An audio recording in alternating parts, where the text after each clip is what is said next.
Friends, यदि आप चाहते हैं कि आपका जेड प्लांट पूरी गर्मियों भर बहुत अच्छी ग्रोथ करता रहे, साथ ही ये ख़राब ना हो और सूखे भी नहीं, तो आपको इसकी कुछ बातें ध्यान रखनी होंगी। साथ ही मैं एक फर्टिलाइज़र बताऊंगी जिसे यदि आप मंथ में एक बार भी यूज़ कर लेते हैं तो ये प्लांट अपनी ग्रोथ बराबर बनाए रखेगा।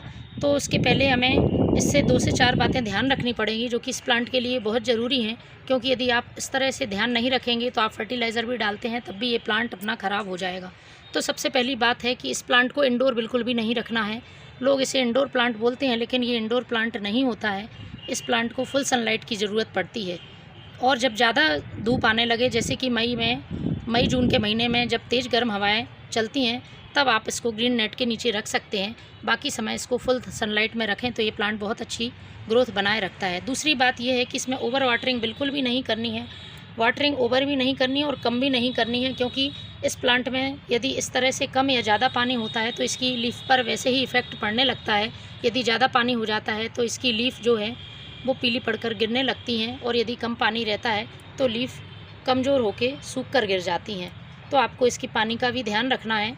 गर्मियों में आप इसमें एक बार पानी डालें और बाकी समय आप इसकी मिट्टी को चेक करते रहें। यदि मिट्टी ज़्यादा ड्राई लगती है तभी इसमें वाटरिंग करें। दूसरी बात, आप इसकी पिंचिंग कर सकते हैं। यदि आपको इसको घना बनाना है तो आप इसकी पूरे टाइम ऊपर से पिंचिंग कर सकते हैं। इस तरह से आप पिंच करेंगे तो ये प्लांट बहुत अच्छी तरह से घना बनेगा। साथ ही आप इसको छोटे से पॉट में भी लगा सकते हैं।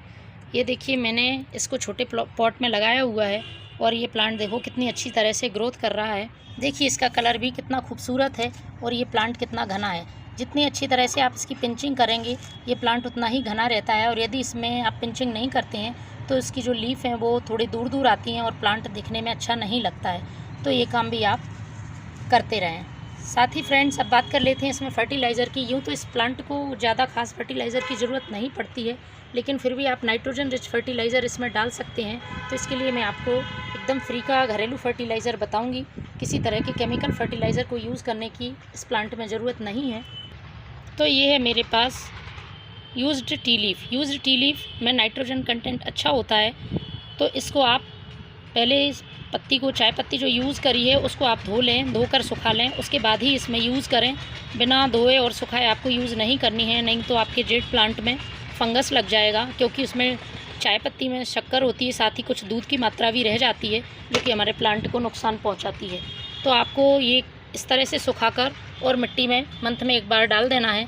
और यदि प्लांट आपका ज़्यादा बुशी है और मिट्टी में इस तरह से जगह नहीं है तो आप फिर इसका लिक्विड फॉर्म भी यूज़ कर सकते हैं। लिक्विड फॉर्म के लिए आपको इसी चाय पत्ती को पानी में, 1 गिलास पानी में 1 चम्मच चाय पत्ती को गलाकर रख देना है और दूसरे दिन छानकर इसे अपने जेड प्लांट पर डाल देना है। तो ये हमारे प्लांट को नाइट्रोजन देगा। नाइट्रोजन से इसकी पत्तियों का कलर अच्छा आएगा, साथ ही इसमें ब्रांचेस की संख्या भी बढ़ेगी और प्लांट बहुत अच्छी तरह से ग्रोथ करेगा। तो फ्रेंड्स, ये काम अपने जेड प्लांट पर आप ज़रूर करें। Thank you.